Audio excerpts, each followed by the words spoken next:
welcome back to Educate Ebony, the prog edition. Hope you're doing well. We're on episode 8. Very, very, very excited about this episode and my guest. We'll get to that in a minute.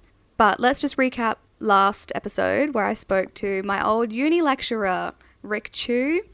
Amazing chat. If you haven't listened in yet, he is a composer, pianist, he's a lecturer. He's well versed in the arts world and the music world as well. And yeah, he was my first introduction to prog rock. Took an elective back in uni and spent 3 hours on a Friday morning watching music videos and talking about prog. It was awesome. Very, very cool. And he told me to listen to the Genesis album, A Trick of the Tail.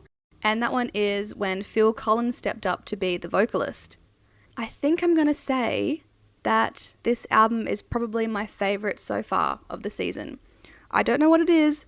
Maybe I just really vibe super hard with 70s prog rock, but A Trick of the Tail is amazing and I loved every second of it. Ripples was my favorite track. I just love the chorus, or like the lead into the chorus. It's just, I don't know what it is. I don't have the technical musical words for what they do, but it catches my attention. It holds it, even though it's, you know, all the songs are so long. That's amazing. I also really like Squonk.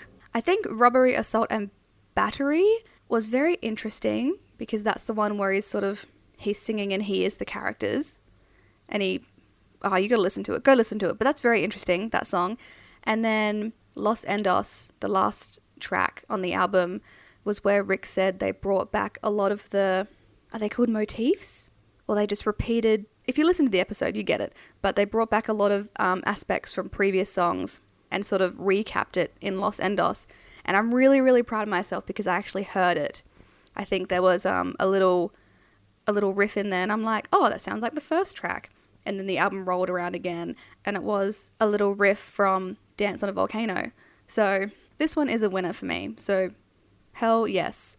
But let's get to this episode. Before we do, I know we're all excited, but if you haven't already, or if you're interested in, come find me on socials, Facebook, Instagram, and Twitter at Educate Ebony. Have to say, I'm not a huge fan of Twitter. Instagram is probably where it's at. Also Facebook. And if you do like what you hear, feel free to give me a little rating, throw some stars my way. But let's get into this episode. I know this is what you're here for. Alrighty guys, I think you've heard me get all nervous and excited for guests before, but it's going to happen again because on this episode of Educate Ebony, the prog edition, I'd love to introduce Jordan Rudess. He is the keyboardist and multi-instrumentalist extraordinaire for platinum-selling, Grammy-nominated prog rock band Dream Theater. His involvement in the music scene beyond Dream Theater is so vast that I can't list everything, but he has released multiple solo records, composed classical compositions, founded Wisdom Music, which has developed award-winning music apps, and just so much more. And I think that we owe a lot of the progressive rock genre to Dream Theater. So, Jordan, welcome to the podcast. Oh, thanks so much. That was such a lovely introduction, but I want to correct one important thing. Oh, yes. Which is that, yes, we were Grammy nominated, but we also just won a Grammy. Oh my God, I didn't correct it. Well, congratulations. That's all right. It's recent, right? That's worth correcting because yes. Our bio has changed. Oh my goodness. Right. How's it feel? We won a Grammy for our song that is in 17/8 time signature, The Alien. So, we're very excited about it. It's fun for people to know that such a thing could happen to a progressive metal band. Yes. 17/8 as well. Not exactly a usual time signature. So my message is, kids out there, keep dreaming. 100%. Anything can happen. Definitely. Well, you have been touring your latest album, A View from the Top of the World, like all this year pretty much. How's it been getting back on stage and touring again, especially after you basically couldn't? It's been amazing. I got to tell you that there's a part of me that didn't feel like it was going to happen because of kind of obvious reasons. I mean, the world is in such a crazy spot and, you know, there's so much discussion between band and crew and promoters and the whole COVID thing. And I was thinking, yeah, I know it's planned, but is it really going to happen? I was thinking, it's probably not. But then next thing you know, I'm on the tour bus. We're on the road. We're touring all over the US and Canada. And then all of a sudden we're in Europe and we're, you know, going to a different country every day. And it happened. And I just got home from Istanbul from 2 months on the road in Europe. And it was a whirlwind. And it was really exciting. I mean, it's great to get out there. The fans are just eating it up. They're loving being out and hearing music again. I mean, there is a reality that some fans are not coming out because, they might have whatever feeling, perspective about, the world these days. And, so the numbers at times are not as good as they could be and will be when, things get back to normal. But I got to say, I looked out at the audiences every night and it felt great. And, I just saw the engagement and people so into it and made me feel good. And I, tried to bring my best performance to the table every night. And this, this definitely a kind of elation that goes with, a Dream Theater performance. And I guess I'm just talking about even just personally, we get to that point where we're playing one of our epic tracks and it's just like, wow, this is a real high, this is a serious high. Being in a band with these guys who can play their asses off and just, make this kind of music and feel that kind of like energy from the audience. It's really amazing. Yeah, it definitely would be. Yeah. Oh, now I guess prog is an incredibly varied genre, and I think it means a lot of different things to different people. So before we even get started, what is your interpretation of prog rock? Well, I see, progressive rock as a style which takes the basic elements of rock, the kind of power, the instrumentation, and brings it to almost like a higher level, or stretches it out, if you will. If you think about all the elements that go into making music, like, harmony and melody, rhythm, well, progressive rock is music that has a rock energy, but it takes each of those elements and it makes it even a little bit deeper. You could say it advances on them. So the rhythmic context could be, like Dream Theater playing in 17/8 instead of just 4/4 time, which is the basic stuff. Or playing chords that are not just simple, what they call it 1/4/5, basic rock chords like you'd find maybe like in an AC/DC song. Nothing against AC/DC because I like them. But, but progressive rock means you're going to take that and you're going to progress. You're going to move it to another level. So in every way, that's kind of to me what progressive rock means. And, the only thing I'll add to that is that some people think of progressive rock as the music of like the 70s, like the Yes and the Genesis, that style. If you're playing progressive rock means you're doing that.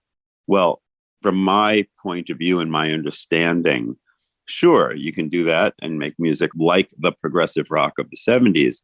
But if you're truly making progressive rock, you're progressing and you're doing something that is a further advancement stylistically, harmonically, rhythmically, conceptually, all those kind of things. Cool. Well, I'm excited to hear what album you pick. What is the one album that we need to hear? Could we supply a drum roll or anything like that before I give the album up? I can put one in post. Okay, here comes the drum roll. Close to the Edge by Yes. Oh, awesome. Awesome. Why did you pick this album? That album came to me at a real turning point in my life. I was, I was a young classical musician. I was going to be a classical pianist. And then a lot of happened. I discovered synthesizers. I discovered like some things that'll have to be saved for another interview that kind of like altered my consciousness and my perspective of music. And, first time I turned a knob on a synthesizer and changed the filter or the pitch, I was like, oh my God, this is amazing. And hearing that energy and the glory of their sound really was a major turning point for me. There was only a few albums in my life that did that. And since today we're talking about Close to the Edge, that was one of them. No band to me had the majesty of Yes. I felt like I was like, standing on the top of a mountain or something like that. And with, just this incredible rush from the sky. Like it was another state of mind. It still is when you listen to that music, the beauty of John Anderson's voice, the incredible, harmonic sense of like Rick Wakeman and, everybody just doing what they did, creating magic on that album. Literally. I do know a little bit about Yes, but I haven't heard this album. I've heard, is it Roundabout, the one with the world on the album cover? Fragile, yeah, and Roundabout's one of the songs. It's a great album. There we go. Yeah, I do quite like that. Was this sort of the first time that you'd ever heard music like this, or you'd heard other proggy things going on and this came out and you were like, that's the one? I had heard some other things, I think even before that, a little bit of Genesis and maybe some ELP, but this was in that time period where I was getting exposed to these amazing, progressive rock masterpieces. There's a lot of great, I think partly because this style was emerging too in those days. This is when they were kind of expanding on the basics, the fundamentals of rock. And you had these, all these incredible groups, the Genesis, the Yes, the Pink Floyd, the Gentle Giant, the King Crimsons, the Jethro Tull. It was a movement, in our world. It was very important because it set the stage for, a lot of amazing things to come. And so amazing when it did set the stage that there were periods of time after that where progressive rock is kind of lulled because it's hard to reinvent. Progressive rock was all about inventing a new style, right? So how often can you really even progress? I mean, you got to come up with something new. You got to do something different. I mean, I guess, from a particular perspective, you could look at a group like Dream Theater as being a real progressive group because they weren't necessarily doing just what Yes and Genesis were doing, but they found a way to mix virtuosity. This is before I was in the group. They found a way to mix virtuosity and metal with those harmonic and rhythmic ideas and put it all together to become kind of like progressive metal. So when I joined the group, the guys had kind of like made that impact. And then I kind of helped them with my perspective and my background to, kind of keep this band kind of like in motion and doing like really cool stuff. But the stylistic influence of Dream Theater is kind of like something that, I don't mean this to sound egotistical because I wasn't even in the group then, but it will kind of go down in history as a pivoting point for the way rock music progressed into progressive rock and then progressive metal. Yeah, definitely. And I do think, because you said you were classically trained as well, I think that sort of technical and very proper music style does lend itself a lot to prog rock and then I guess to prog metal. So do you feel like it was just a natural progression for you once you heard like Yes to be like, great, here's how I can sort of veer off a little bit but still stay on the same path? Yeah. I mean, that music made so much sense to me because, I mean, you had like a keyboard player like Rick Wakeman, who was also like classically trained in the UK. And I could kind of, for me, that was an easy bridge to make to understand that because, here were really good players, but they were playing in the rock genre. So I think that made it more possible for me to kind of like really, really enjoy and appreciate the musicality behind it. Yeah. And I guess as a pianist and keyboardist, was that what attracted you at first? Or then you were like, oh, actually, every single instrument in here is so elevated and so amazing that you start to branch out even further? Well, first it was the energy of it. Probably the vocals were the first thing I noticed. I mean, John Anderson, has to me like one of the most beautiful voices, ever. Like just, and certainly vocals and vocalists are very personal. Like one person could, hear a singer and say, I don't know, if I don't like it that much, or somebody else could hear the same person and it really touches them. It's almost like relationships with people, either in tune with somebody or my relationship with Yes and John Anderson's voice was very personal because that voice really touches me and means something to me. So that was the first thing I really responded to.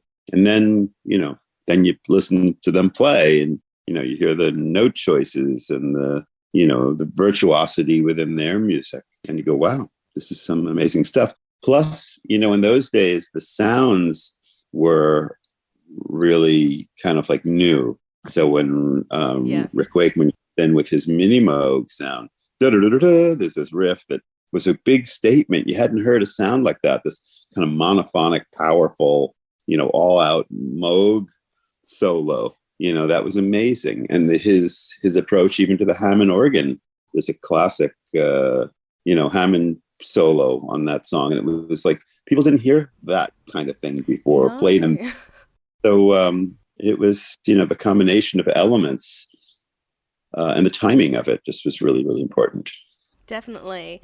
Oh, is there an aspect of this album that you absolutely love that you think that others might overlook? For example, me on first listen, it's just going to be everything at once, I guess. And then, you listen a bit further and you find out little aspects. You're like, oh, I really like that riff or that key change or whatever else there. What should I look out for? Well, this kind of music, like Close to the Edge, is the kind of album that when you do listen to it, the mind can only absorb so much at one time, and there's a lot going on. And some of my very favorite progressive rock albums, I might have liked the first time I heard it, but I liked more the second, more the third, and by the 10th time I heard it, I was like, oh my God, I love this, because you need time to hear all the instrumentation and everything that's going on. There's so many harmonies, there's so many interesting rhythms that, you just want to give it the time. I mean, for me, especially in, listening to it in those days, when the quality of the recording was, that is how people made records, that sound. If you listen to it now, you don't want to get thrown off by the fact that this is a record made in the early 70s. It's like, it sounds different. Somebody who's used to, like, popular dance music might think, oh, well, what's this weird, sound? It's not all the super high tech digital, like, extremely clean, polished recording. It's what they had then. So the first thing to do is to relax and, kind of get by that. And then to listen to the music and listen to what's going on there. It's amazing. Definitely. And you said before that, on your first listen, you might not like it, or you like it, but, it gets better and better with every listen. Do you remember when it became an important album to you? Was it the first listen or years later, or when do you think? It wasn't, I kept listening to it. It was enough that, when I first listened to it, I got to hear this again. Wow, what did I just hear? And so I would listen to it again and again. And then I was like, this is awesome. So it's Close to the Edge is, well, it's obviously a top album because that's what we're discussing. But, of all the records that have influenced me, it's still, I'd say, like the top three of what I think is just, some gift from God or something, like this. It's incredible. Some of the music that's landed, on our planet for us to hear. It's just, where does it come from? How does that, the amazing combination of players and timing and, whatever forces came together to do that. I mean, some people say that about, like, scenes from a memory from Dream Theater, so it's different, and it's different for everybody. It depends who you are, when you're hearing it, what this situation, circumstances are. And as a musician, you hope that your music can, influence and affect a lot of people that way, so that's kind of like amazing when that happens. And then you feel like, wow, this was greater than just, like, any one of us. Like, if somebody says that to me about Scenes from Memory, Dream Theater's album, the first one I made, I go, wow, it's amazing. And it's amazing because obviously there were powers in play that went way beyond any one of us, so it's fascinating. And I think that Close to the Edge is an album that is like that. I think so. Well, obviously you've chosen it for this one, and we're in 2022, and it was made, 50-ish years ago, around about there. Do you think that in another 50 years, people will still be like, pivotal moment, the 70s, pivotal moment for prog rock, obviously, and they'll still be looking back and going like, yeah, that was great? Yeah, definitely. I believe that's true. I think so. And my last question, I believe you've sort of already answered it in terms of how many times I need to listen to this album, which is a lot. But what are my listening notes? How should I listen to this album? Should I be in a certain place? Should I definitely play it a certain amount of times? What do you recommend? First, you want to find some really good LSD. And then after you find that, now throw it away. No. What you should do is clear your schedule, get a really nice system. Maybe even if you can play it on a nice turntable with a proper system, and where it sounds really good, and just make the time to really, like, listen and check it out. Don't listen to it as background music. You have to listen to it to really focus on it. Too often people are listening to music as, like, background, or they'll listen to something out of their iPhone or this or that. But an album like this that makes such a statement needs to be heard, out of a really good system. And also you need the time to put aside. And the albums weren't that long those days. I mean, all of that Close to the Edge is probably, like 40 minutes altogether or something like that, or less. I don't remember, but it's not long.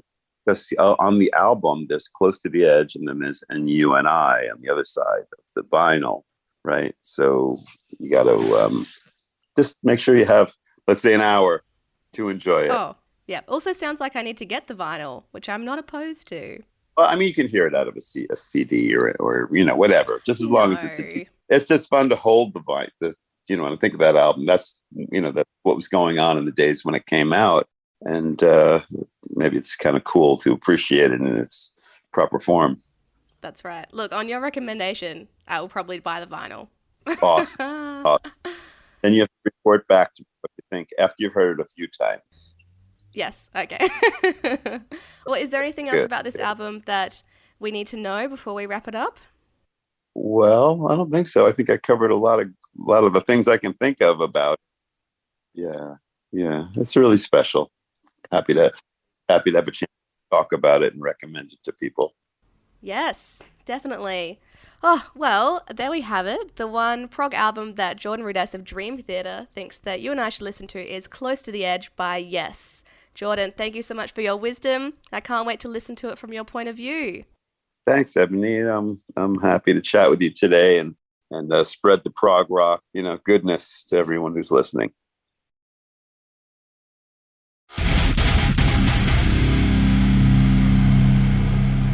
Thank you so much for your time today. It's been wonderful. I'll remember this for the rest of my life. Oh, thanks so much. Nice to meet you here.